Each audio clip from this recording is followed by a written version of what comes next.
Okay, so what I want you to do is take a good look at the images on the screen. These are pictures of students who at one time in their lives were Linda Lorelle Scholars. Of course, you're always a Linda Lorelle Scholar, right? Recipients of a scholarship provided by the Linda Lorelle Scholarship Fund. In more than 30 years' time, these young students have become adults and realizing their dreams, and with the support of many in the community, thanks to the dream and reality of Linda Lorelle.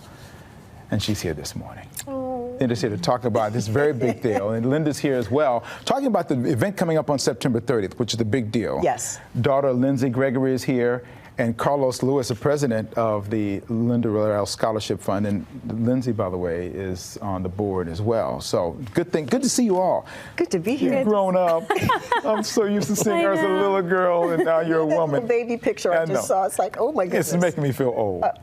Hey, this scholarship fund started some time ago. Talk about when you started this.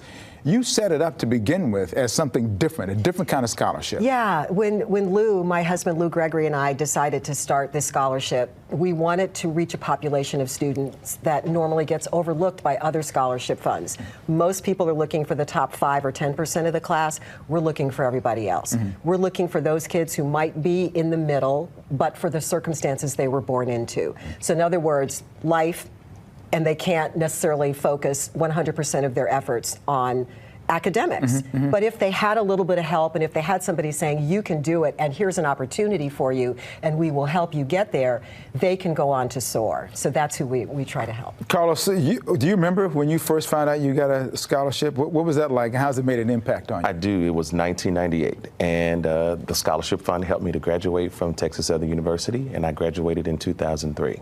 So it was actually an assignment from my high school English teacher, Miss Linda Murray. I have to give her that credit because I was not going to fill out the scholarship at all. But she made it an assignment for the entire junior class. And so I wrote the essay, and I guess it was pretty good because I got awarded the scholarship.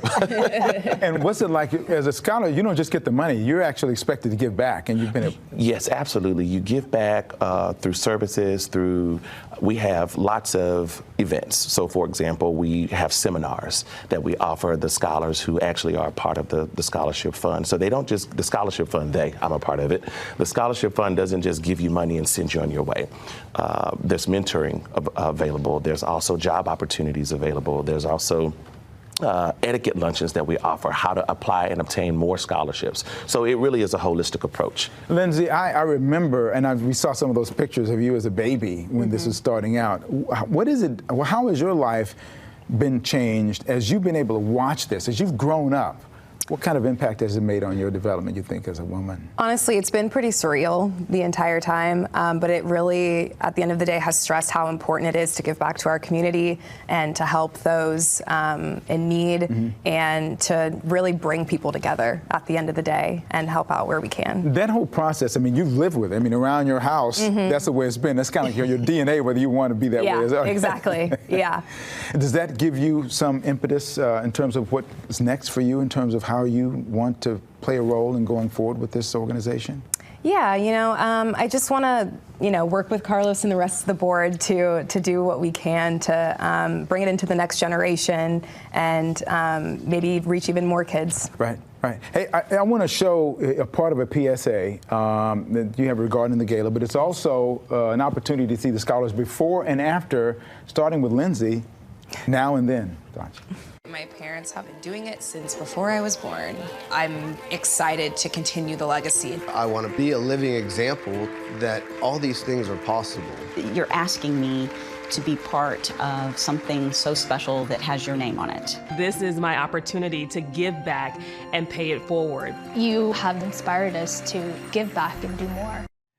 Yeah, I love that. By the way, that is QR code and all that. That's going to be on my Newsmakers page, by the way. Paying it forward. So they talk about paying it forward. What is that all about? This is the theme this year. Yeah. Are you stepping down? We are literally handing over the organization to Carlos, the rest of the board members, and Lindsay. Lou and I technically have moved into advisory roles. We will always be there. We are helping to guide them, teaching them what we have learned over these past 32 years and how to guide the organization.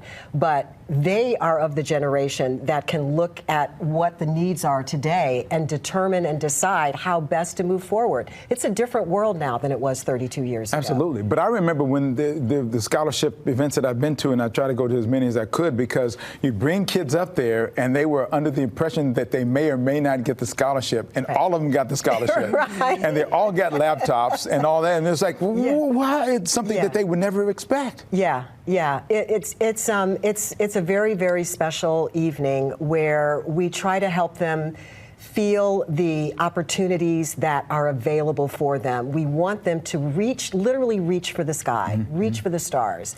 You know, so often kids don't feel that they can reach that far, and we're telling them it's okay, you got this, you can do it. What do you hope for this gala this year? What's your goals, and how can people help?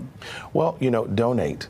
The more money that you donate, the more scholarships that we are able to give. This year we have 10 finalists, and so, you know, they are hopeful that they will obtain the scholarship on the 30th. Well, actually, the 30th is the gala, but we've shifted from awarding scholarships at the gala. Okay. And so we actually have developed a partnership with the Greater Houston Partnership, and so we will have a little award ceremony, and they will find out that evening in October. In October. They'll find out that evening if they are a winner. Exactly. So donate, and then if you want to come to the gala, buy a ticket September or buy 30th. a table and come and experience it for yourselves, because it's pretty special. And you're going to be there. You're one of our MCs. And thank you. I knew I'm going to be there. I said, whatever you need me to do, and that's what I'm going to do. You're the first person I didn't know if I was sweeping up the floor or whatever. You're MCing, my dear. Okay, good. MCing. That's good to know now that I know. Can I just say something? Enzi, it's so good to see you It's so good to see you, too. I just feel so old. But not so much with you. Linda, love you. Nothing you can do about it. Thank you so much. Thank you.